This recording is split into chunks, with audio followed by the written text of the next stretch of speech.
నేను మీకోసం తపన పడుతున్నాను తప్ప నాకేదో అధికారం కావాలనో లేదంటే వీటి కోసం నేను తపన పడట్లా.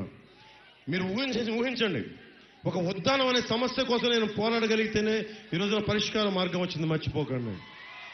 ఎందుకంటే రాష్ట్రం కోసం బలంగా నిలబడే నాయకులు సమూహం కావాలి. ఒక పవన్ కళ్యాణ్ సరిపోడు, చాలా మంది బలమైన నాయకుల సమూహం, ప్రజల్ని బాగుండాలని ఆకాంక్షించే నాయకుల సమూహం కావాలి. అందుకని మీ అందరినీ దృష్టిలో పెట్టుకొని, మీ భవిష్యత్తును దృష్టిలో పెట్టుకొని మనస్ఫూర్తిగా కూటమిని గెలిపించాలని మనస్ఫూర్తిగా నేను కోరుకుంటా ఉన్నాను.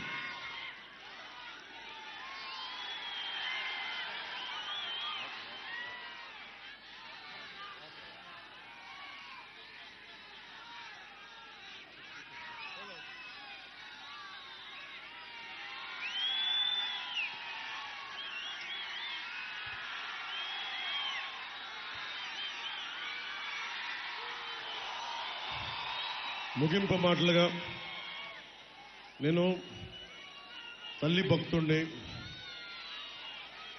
అమ్మవారి భక్తుడిని, నూకాలమ్మ సాక్షిగా చెప్తున్నా, ఆంధ్రప్రదేశ్ని రక్షించుకునే బాధ్యత నేను ముందుండి నడిపిస్తాం. మా కూటమి ముందుండి నడిపిస్తుంది. మేము ఇంతమంది యువతకి నేను ఎక్కువ మాట్లాడటం కంటే కూడా మీకు ఉపాధి అవకాశాలు వచ్చే వరకు నేను పోరాడతాను. ఒక్కసారి ఈ రోజున జనసేన 50-45 స్థానాలు తీసుకోవాలన్న సత్తా ఉండి కూడా 21 స్థానాలకి పరిమితం చేసుకున్నాం.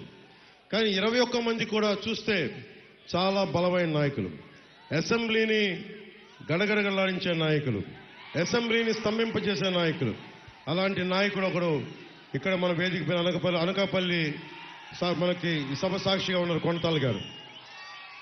అలాగే రేపొద్దున ఢిల్లీలో మనకి ఉత్తరాంధ్ర గళం వినిపించాలి, ఆంధ్ర గళం వినిపించాలి అంటే మనకి సీఎం రమేష్ గారు గెలవాలి మనస్ఫూర్తిగా. ఇక్కడ నన్ను మీరు ఎప్పుడో గెలిపించేశారు. పార్టీ 2014లో పెడితే మీ గుండెల్లో పెట్టుకుని నన్ను గెలిపించారు. ఎప్పుడు నేను ఓటమి చూడలేదు. గాజువాకలో ఓడిపోయినా, భీమవరంలో ఓడిపోయినా నాకు ఓటమి తెలియలేదు. మీరిచ్చే ప్రేమ ముందు నాకు అసలు ఓటమి తెలియదు. నాకు ఓటమి తెలియని వాడిని. ప్రజల గుండెల్లో స్థానం ఉంటే నాకు అది చాలు. కానీ ఈసారి నేను కోరుకుంటుంది, నేను పిఠాపురం నుంచి ఎమ్మెల్యేగా గెలవాలని మనస్ఫూర్తిగా కోరుకుంటాను. పిఠాపురంలో ఎమ్మెల్యేగా గెలిచిన వెంటనే వచ్చి ప్రమాణ స్వీకారానికి ముందు మన నూకాలమ్మ దగ్గరికి వెళ్ళి ఆశీర్వచనాలు తీసుకుని వెళ్తాం.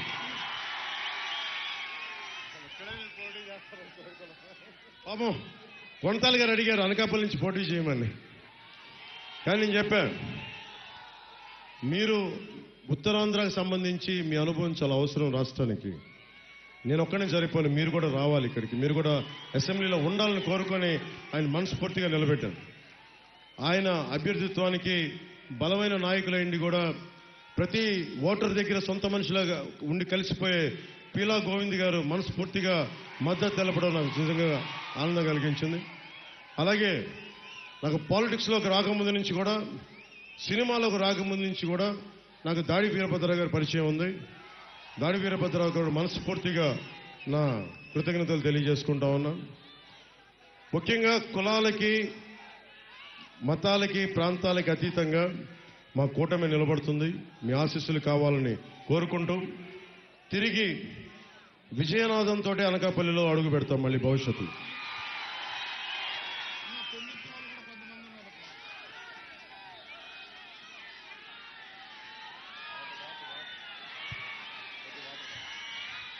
మా పంచగల రమేష్ గారికి మా పెందుర్తి వాళ్ళు కూడా ఉన్నారు, చెప్పేయమంటున్నారు. నేను పెందుర్తి సభకు వస్తాను సార్, నేను వదిలేను, మిమ్మల్ని గాల్లో వదిలేని చెప్తున్నాను. కానీ అనుభవజ్ఞుడు, నిలబడేవాడు. ఆయన కూడా పెందుర్తి, ఇక్కడ అనకాపల్లికి సంబంధం లేకపోయినా పెందుర్తి నియోజకవర్గం ప్రజలందరికీ కూడా ఆయన సంపూర్ణ మీ మద్దతు ఇవ్వని కోరుకుంటా ఉన్నాం. ఒకటే, మేము ఎవ్వరు పని చేయకపోయినా పవన్ కళ్యాణ్తో సహా ఇలాగే రోడ్ల మీదకి వచ్చి నిలదీసే హక్కు మీకుందని ప్రజాస్వామ్యబద్ధంగా నేను 2014 చెప్పా, నేను ఓటు అడుగుతున్నా, పని చేయకపోతే నన్ను నిలదీయండి అని అడిగి మీరు నిలదీశారు, బయటకు వచ్చి ఈ రోజు కూడా అదే చెప్తున్నా. నేను బాధ్యత నుంచి తప్పించుకోం కదండి మా ఆయన సీఎం రమేష్ గారి చూస్తూ ఉన్నాను, ఇప్పుడు నువ్వేం పెడతాను చర్చ అట్లాగేం లేదు. అంటే నిజంగా పొలిటికల్ అకౌంటబిలిటీ తీసుకురావాలి, రాజకీయ జవాబుదారీతనం తీసుకురావాలి, తీసుకొస్తాం. ఎందుకంటే ఈ రోజున నేను కూర్చోబెట్టి అందరికీ ఓట్లు వేయమంటున్నాను అంటే భవిష్యత్తులో ఆ జవాబుదారీతనం నేను తీసుకుంటాను. మీరు నమ్మండి.